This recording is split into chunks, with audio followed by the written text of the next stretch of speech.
The call came at 2:03 a.m. Ibrahim Traoré stared at the screen in silence, because the name flashing wasn't from Africa. It was Donald Trump. The room was dark. No lights, no sound. Just the distant hum of an overhead fan turning slow. Tired circles in the silence.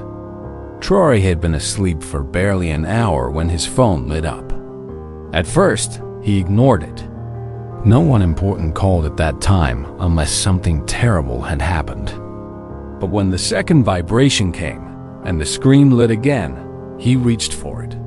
One look at the caller ID and his breath caught. Donald J. Trump. He blinked twice. No assistant, no country code. Just his name, calling directly from a secure line. Traore didn't answer at first. He just stared, thumb hovering over the screen, trying to make sense of what this could mean. Why him? Why now? Finally, he pressed accept. There was silence on the other end. Not even breathing, just that empty digital static, like the quiet before a storm. Then a voice, lower than usual, softer, shaky. "I know it's late," Trump said, "but I didn't know who else to call." For a moment, Traore didn't reply. He sat up, turned on a small lamp beside the bed, and stared at the wall across from him. Trump wasn't the kind of man who called anyone without reason, especially not a president from a small African nation the West barely understood. "Are you all right?" Traore asked quietly. "No," Trump replied. "I'm not." The line went quiet again. But this wasn't the usual Trump. No bold declarations, no interruptions, no ego. Just pauses. Hesitation. Breathing like someone trying not to cry. "They think I'm untouchable," Trump finally said.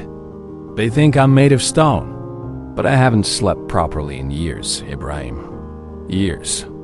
Traore leaned forward, his elbows on his knees now, every word sinking into him like a slow-moving storm. "Why me?" he asked softly. "Why are you calling me?" Trump chuckled weakly, but it wasn't the kind of laugh anyone would recognize. It was broken. "Because you don't owe me anything," he said. "You're not part of this game. You're not trying to use me, fix me, expose me, save me. You're just human. And right now, I need that." There was something unsettling in the way Trump said that last word. Human. Like it was a rare thing. Like he hadn't felt it in a long, long time. "You ever build something so big," Trump continued, "that you forget why you started building in the first place?" Traore didn't answer. Not yet. He let the silence breathe. Because sometimes, silence is the only way to let pain come to the surface. "I used to dream," Trump whispered. "Believe it or not. I used to have real dreams. Not just money, not buildings, not towers. I wanted to be remembered. I wanted my kids to be proud. I wanted to prove I was more than they said I was." "And now?" Traore asked. There was a pause. "Now I just want to sleep without fear. I just want to stop hearing the echo of my own voice in empty rooms." Traore felt something shift inside him. Not sympathy, not pity, just understanding. Because no matter how different two men might be, they both knew what it meant to carry a weight the world could never see. "Mr. Trump," he said gently, "you don't need to prove anything to me." "I'm not trying to," Trump replied. "I'm just tired. And I didn't want to be alone tonight." The line stayed open. No rush to hang up. No politics. Just a man sitting in the shadows of his own legacy, reaching out into the dark, hoping someone would answer. And Traore did. He didn't offer advice. He didn't quote Mandela or speak like a leader. He just stayed on the line, listening to a voice that sounded more like a child than a president. "They're coming for me, you know," Trump finally said. The headlines, the courts, the enemies I created, they're circling. I can feel it. It's like the air changes before a tornado hits. And what do you fear the most? Traore asked. Another pause. That it was all for nothing, Trump whispered. That I built the walls, fought the battles, wore the crown. And still, no one really knew who I was underneath it all.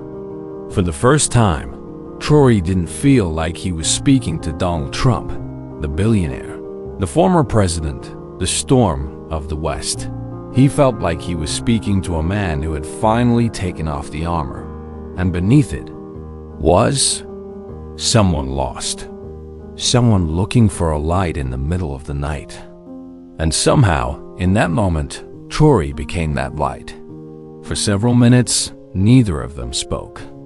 The phone stayed on, the silence between them heavy, but not uncomfortable. It was the kind of silence that only comes when two people are sharing. Something unspoken, something too big for words. Trump finally broke it. You ever walk through a crowd and feel completely alone? He asked. They all cheer. Cameras flash. Hands reach out. But inside, it's quiet, empty. Traore didn't respond with a quote or a solution. He just nodded to himself, even though Trump couldn't see it. Every day, he said. That simple reply seemed to settle something on the other end. Trump exhaled, like he'd been holding his breath for months. You know, Trump continued, voice lower now, when I was younger, I used to think the worst thing that could happen was to be hated. But it's not. He paused, letting the next line come slowly, like it had taken years to form. The worst thing is to be misunderstood, to scream your whole life into the world and still feel like no one really heard you. There was a long pause. Traore could hear the faint tapping of Trump's fingers against something, maybe a table, maybe a glass. A nervous rhythm. I don't know how to fix what I broke, Trump said quietly. I don't even know if I want to anymore. Those words hit hard. They didn't sound rehearsed. They weren't part of some PR strategy. This wasn't the Trump the world knew. This was the man beneath the suit, beneath the bravado. You're not the only one who's ever felt that way, Traore said. But you're one of the few who still has time to choose what comes next.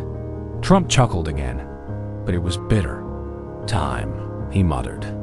Everyone thinks I've got all the time in the world, but I feel like I'm running out of it. Traore leaned back in his chair, eyes drifting to the window. The stars outside were faint, but visible scattered like tiny promises in a dark sky.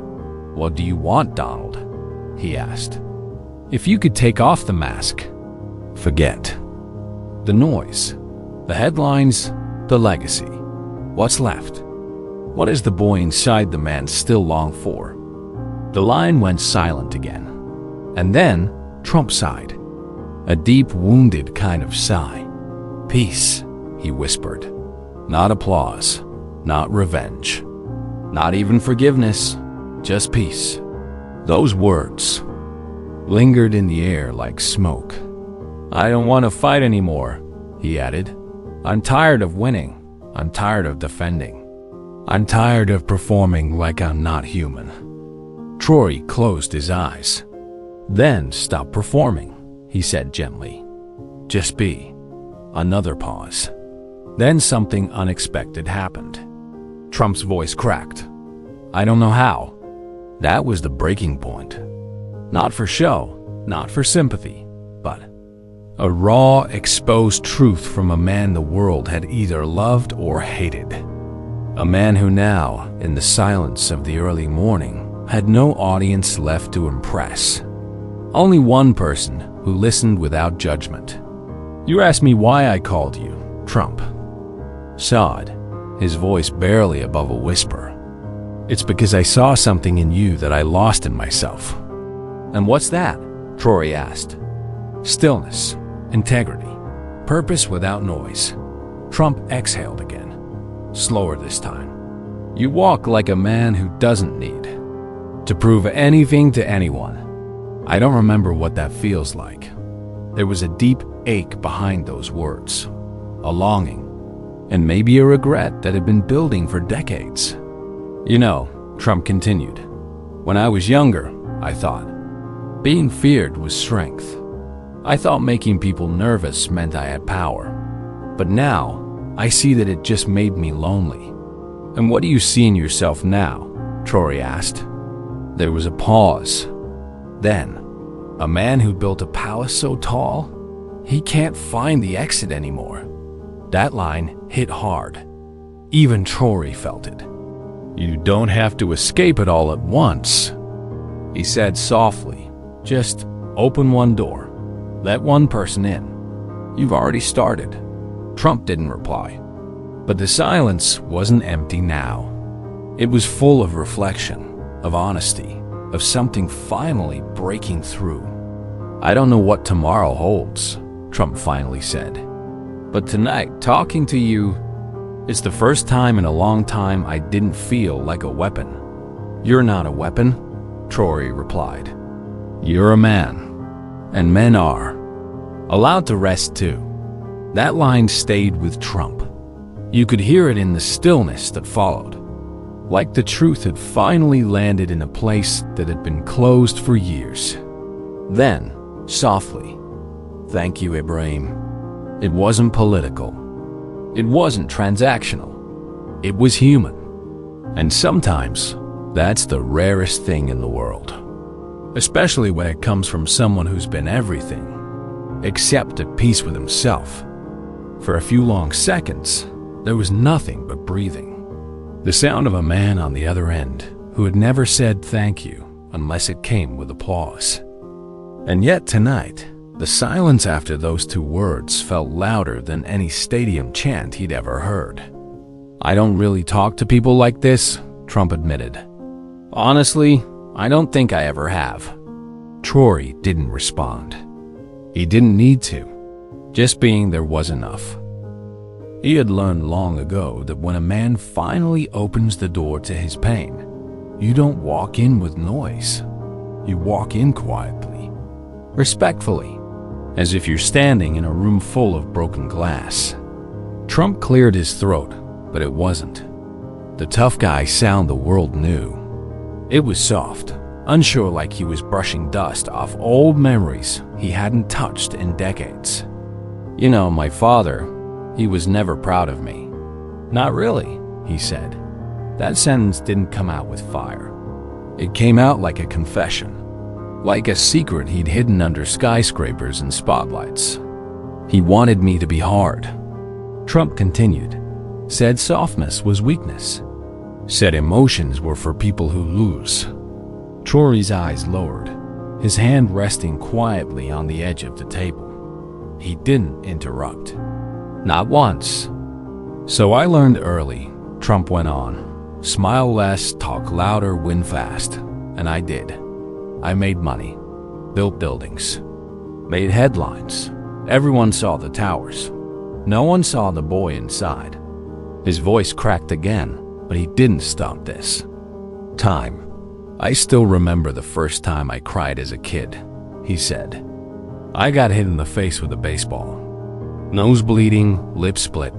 I was 9. My dad didn't ask if I was okay. He told me to stop embarrassing him in public. That silence again. Deep, raw.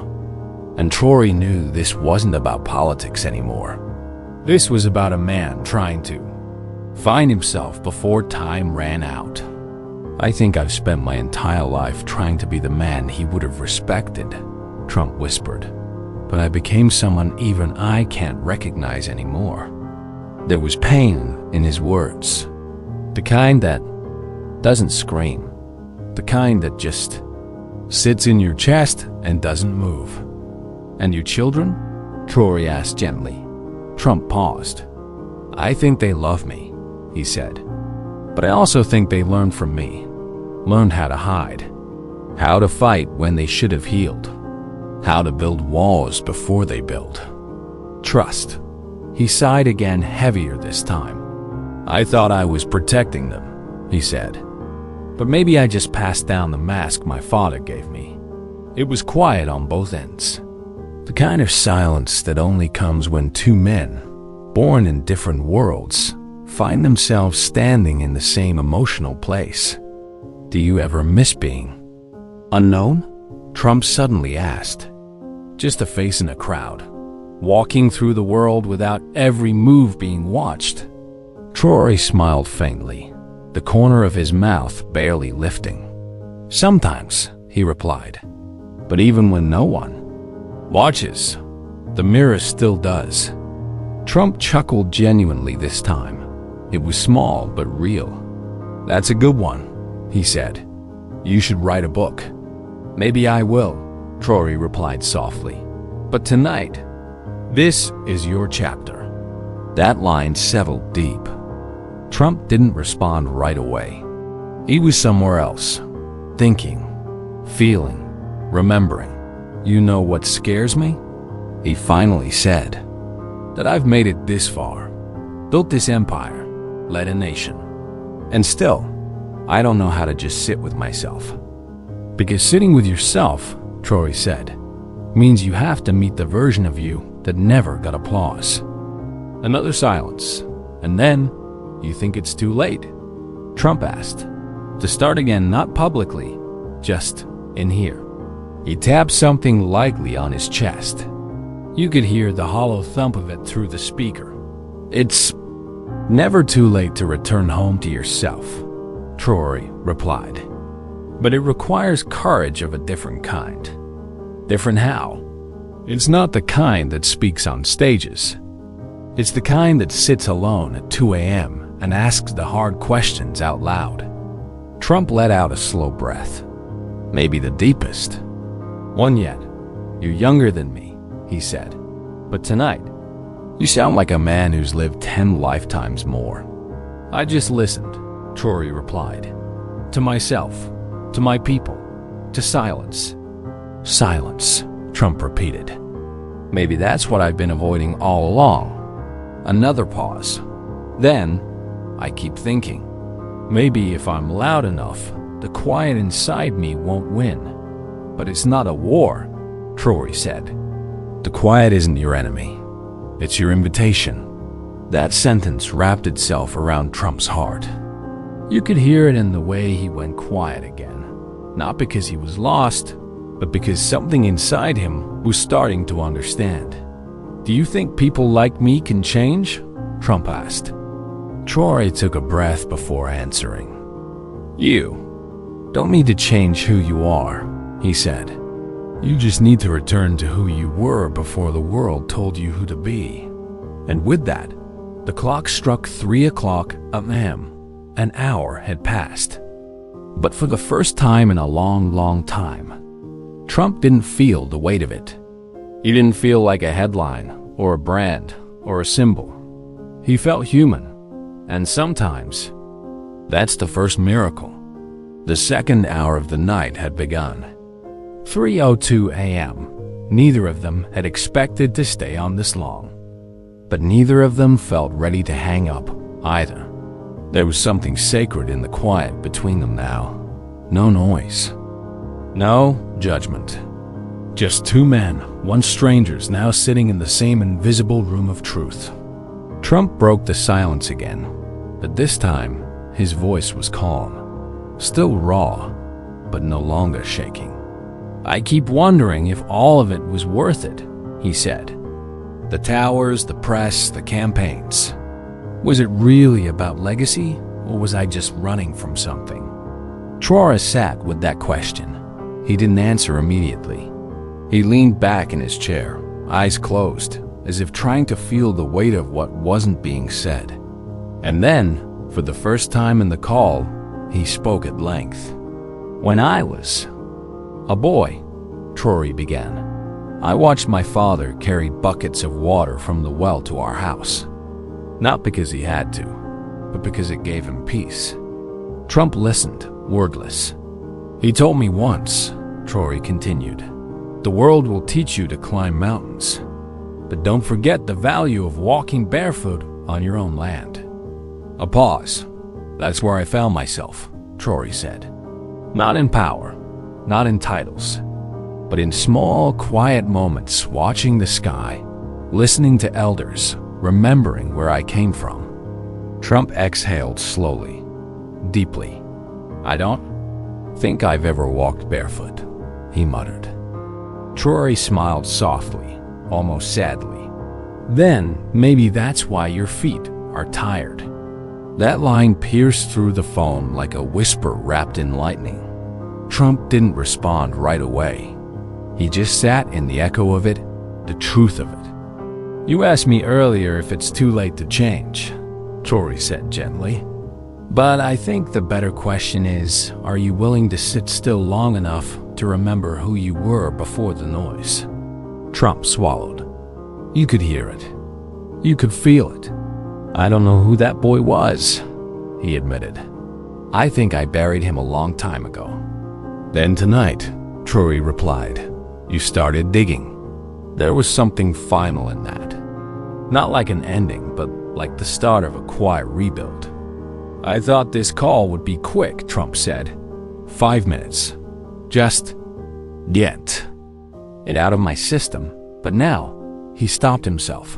Now what? Traore asked. Now I don't feel like yelling tomorrow, Trump said. I don't feel like performing. I just want to sit somewhere. Maybe look out at the ocean. Then do that, Traore said. Start with the ocean. The rest will come. Another silence. A peaceful one this time. Like the storm had passed. You know what scares me most about peace? Trump said quietly. Tell me. That I won't know who I am without the fight. Traore nodded slowly, though Trump couldn't see it.